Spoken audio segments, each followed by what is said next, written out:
What is going on, everybody? Welcome back to the channel and welcome back to another Detroit Lions video.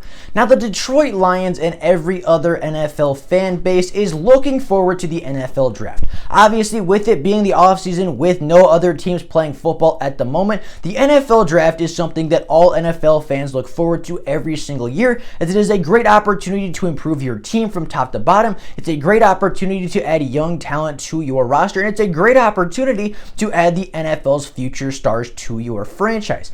However, more often than not, every NFL fan tends to focus on the first round of the NFL draft. Every single NFL fan focuses on the first pick, right? The Jacksonville Jaguars, what are they going to do at 1? What are the Jets going to do at 2? What are the Lions going to do at 7? What's so-and-so going to do with their first round pick? That is always the big talk of the NFL draft, and that's always what it gets talked about prior to the NFL draft. However, more often than not, day 2 picks, guys that are taken the second and the third round, along with guys taken on day 3, rounds 4, 5, 6, and 7, tend to be more valuable to a team in the long run and tend to make up more of the NFL roster than those first round selections. And those are the guys that I wanted to take a look at today. Today, I wanted to go into the second and third round of the draft. I wanted to go to day 2 prospects and take a deep dive and really look at who the top targets should be. Because yeah, everybody knows about Micah Parsons. Everybody knows about Jamar Chase, Devontae Smith, and Justin Fields. But not everybody knows all the day 2 prospects. These day 2 guys are not always the most hyped prospects. They're not always the highest name prospects when they come out of college. However, these guys have just as much ability and just as much potential as anybody that's drafted in the first round to be successful at the NFL level. And today I wanted to give these guys their spotlight as potential day 2 targets for the Detroit Lions. Now, before we get into these day 2 targets, before we get into talking about these potential Detroit Lion targets, if you are new to the channel and are enjoying this Detroit Lions content, please consider liking the videos and subscribing to the channel. It takes just 2 seconds out of your day to do so. It's quick, it's free, it's easy. It takes just 2 seconds out of your day to do so, and I would be super appreciative for it. Well, all that being said, and without any further ado, let's get into talking about these day 2 targets that the Detroit Lions should be targeting in rounds 2 and 3 of this upcoming draft.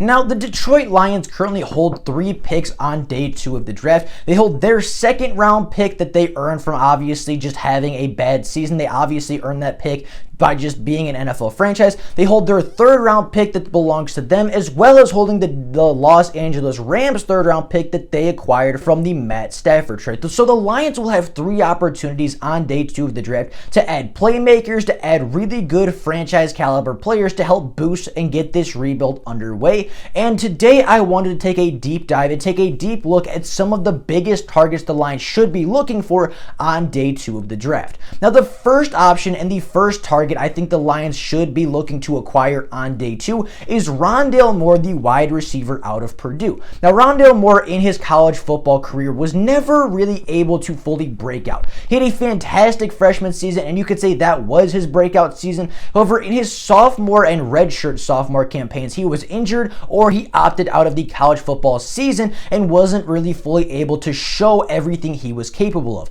Now, as I said, Rondale Moore in his true sophomore season ended the college football season with a leg injury that made him miss a majority of the season, as in 2019 he only played in 4 games, and when 2020 rolled around, when he was ready to get back on the field, obviously the pandemic hit and Rondale Moore ended up opting out of the college football season after just 3 college football games. Now, Rondale Moore, when he was playing full-time, and when Rondale Moore did have a full season of production, he looked like one of the most unstoppable players college football had ever seen. He totaled 1,258 receiving yards with 12 touchdowns, obviously being his only full season, and he wasn't really able to capture that again. He wasn't really able to stay on the field as much as he'd like to after his freshman breakout season. However, even with the small sample size, you can see exactly what Rondale Moore is capable of. I mean, the dude is an athletic monster, runs in the 4.3s, had a 4.01 second shuttle time, jumped a 42.7-inch vertical, all statistics that are very comparable to the Cheetah and the Tyreek Hill style of the NFL.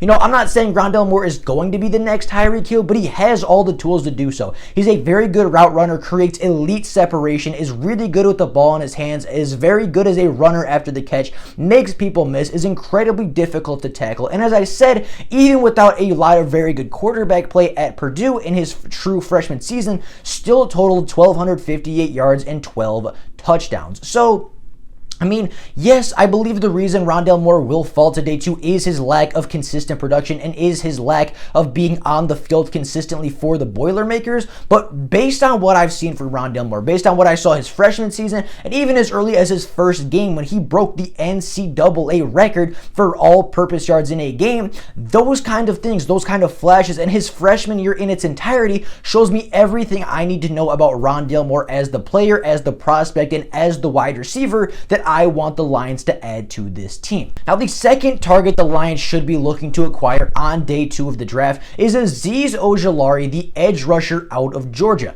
Now, Azeez got better every single year he was at Georgia. He started his true freshman season a little slow, didn't play in a lot of games, didn't have elite production, didn't really show a whole lot, and didn't really show what he was fully capable of in his freshman season. However, as I said, he got better every single year. His motor continued to get him better and better production, and he finished the 2020 season 2 years later with 31 total tackles, 12 and a half tackles for loss, 9 sacks, 4 forced fumbles, and 1 fumble recovery. Now, because of Azeez's lack of consistency throughout his college career, he likely will drop to the second round. However, just because he doesn't have the elite production you've seen out of a Chase Young or a Nick Bosa or a Myles Garrett doesn't mean he's not going to be a good pass rusher. Azeez is a very big athletic edge rusher, I believe standing at 6'3", pretty heavy, good size for an edge rusher.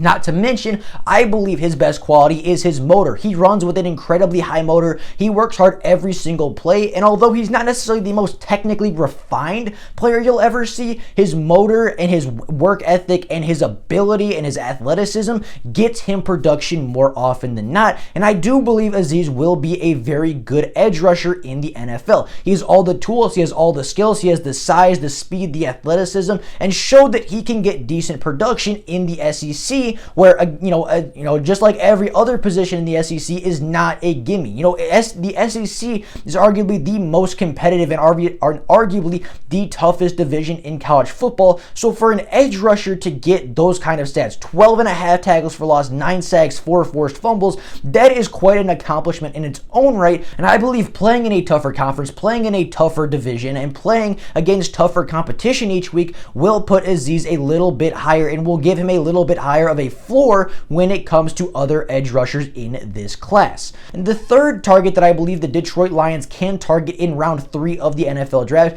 this is a guy that I don't think is getting enough hype, I don't think is getting enough recognition from NFL scouts and NFL fans, is Andre Cisco, the safety out of Syracuse. Now, this is a guy that actually Luke G's field review put me onto. He showed me a lot of this dude. He kind of put me on this guy's trail, and ever since, everything I've seen out of Andre Cisco has made me think he will be a great safety in the NFL. And the one thing that I like the most about Andre Cisco is this dude is a turnover machine. He led the ACC in interceptions in 2018 and 2019. He finished his NCAA career with 13 interceptions, 2 forced fumbles, and 1 fumble recovery in just 24 games. He is an elite ball-hawking safety. He is a great range. He's got good size. He's got good athleticism. He's not afraid to tackle, but his biggest strength in the NFL will be the deep free safety. And I've seen people compare him to Earl Thomas in the past. I don't think he's quite that Earl Thomas level. I don't think he's got quite the speed and quite the range that Earl Thomas had, but Andre Cisco will have more than enough speed, more than enough athleticism to make him a great free safety in the NFL. He has great ball skills, great instincts. I mean, the dude jumps everything, and obviously, if you lead the ACC in turnovers 2 years in a row, you're obviously doing something right. And I mean, Andre Cisco, you just can't deny his production. You can't take away anything from Andre Cisco, really. There's not a lot of negatives to go along with him at Syracuse other than maybe he didn't play in the toughest conference. He has the turnovers. He has the passes defended. He has the range. He has the ability to tackle. He's not afraid to get his hands dirty. I mean, he is a turnover machine. And if you have watched the Detroit Lions in the past couple of years, you will know we have struggled to get turnovers, especially in our secondary. Andre Cisco will single-handedly change that at the deep free safety. It will make it so much harder for teams to pass deep on the Lions. He will make everything so much tougher on opposing offenses. And all I'm going to say about Andre Cisco at this point is I would rather have him on my team than against my team. You know, Andre Cisco is a dude that might not be the flashiest, might not be the biggest name safety in the class, but at the end of the day, his production speaks for itself. And 13 interceptions in just 24 games, especially, you know, opted out of the 2020 season, only played in 2 games, still had an interception in one of those games. Like, this dude is a turnover machine, and he will get your offense the football back. And sometimes you don't need to look at the explosiveness. Sometimes you don't need to look at the size or the athletic ability. Sometimes you just got to look at production and sit back and enjoy what you get out of Andre Cisco. Sometimes you just got to sit back and look at the production, look at the numbers, and let that speak for itself. And Andre Cisco, again, is a guy that you just cannot deny the production and cannot deny his ability to go and get the football. Now, the fourth and final option today, before I get into some of the honorable mentions, the fourth target I believe the Detroit Lions should be looking to acquire on day 2 of the draft is Jabril Cox, the coverage linebacker out of LSU. Now, Jabril Cox only played 1 year at the FBS level with LSU. Before that, I believe he was at the FCS level playing with North Dakota State, where again, he still played phenomenally well against some lesser competition. However, in his senior year, he decided, you know what? I'm dominating this level. I'm dominating the FCS. I think I can go do this at the FBS level. So he went and joined the LSU Tigers. Now, in 1 season at LSU, Jabril Cox totaled 58 total tackles, 6.5 tackles for loss, 1 sack, 3 interceptions, 5 passes defended, 1 fumble recovery, and 1 touchdown. Now, not to mention Jabril Cox's amazing coverage ability. Obviously, as I said, as you can tell from the stats and as you can see on the screen, he is a very good coverage linebacker. He's very good in man, very good in zone, has very good instincts. And if that wasn't reason enough to draft Jabril Cox, the dude also stands at 6'4", 230 pounds and runs in the 4.5s. This dude is an athletic monster. This dude has the size, the speed, the athleticism, the production, everything you need to see. And the only thing dropping him to day 2, the only thing keeping him from being a top linebacker prospect in this draft is the lack of production and is the lack of consistent production at the FBS level. And not that he wasn't consistent at the FBS, but more the fact that he played at the FCS for so long and only had 1 season of production at the FBS level and only had 1 real season of production at LSU. Obviously, he only played 1 season at LSU, but when it is 1 season, even though it's a small sample size, you can see the ability, you can see everything you need to see out of Jabril Cox. And I think the only thing holding him back, the only thing keeping his name out of the elite linebacker prospect here is the fact that he only played 1 season at the FBS level, is the fact that he only played 1 season in the SEC. But again, although he's only played 1 season and although the sample size is small, what I've seen in that sample size makes me believe Jabril Cox will be an elite linebacker and an elite coverage linebacker on day 2 of the draft. Now, those are my top 4 options I have for the Detroit Lions. I think Rondale Moore, Azeez Ogilari, Andre Cisco, and Jabril Cox would all bring elite play to the Detroit Lions. Obviously, Rondale Moore would bring elite explosiveness, would bring that ability that our wide receivers have not had in a very long time. Azeez and Andre and Jabril Cox would all bring good athletic players that force turnovers more often than not, and they would bring players that can start day 1 for the Detroit Lions and force turnovers, which is all I want to see out of this Detroit Lions team, and it's all Detroit Lions fans want. However, those are not the only options on day 2. I have a couple other honorable mentions that might not be as flashy picks, might not be as impactful right away, but guys that I think can still be very impactful on the team, and guys that I think can still develop into a very big role on the team. The first honorable mention I have is Wyatt Davis, the guard out of Ohio State. He played very well this year for the Ohio State Buckeyes and obviously would help shore up the rest of that offensive line. That would give us 5 strong across the offensive line and really fill out that last question mark on the O-line. Alex Leatherwood could do the same thing. I believe he's the offensive tackle out of Alabama. You could put him at right tackle, kick Tyrell into right guard, and have a very good 5 right there. You also have Dylan Moses, the potential high-ranking linebacker out of Alabama, who after his ACL tear has struggled a little bit with change of direction and has a little bit of a motor concern, but outside of that looks like a very good prospect. You have Collins, the wide receiver out of Michigan, who had a very, very good day at wide receiver, had a very good day at the Senior Bowl. The kid out of Western Michigan's another one that you could take a look at, gets really good separation, has really solid hands, runs really good routes.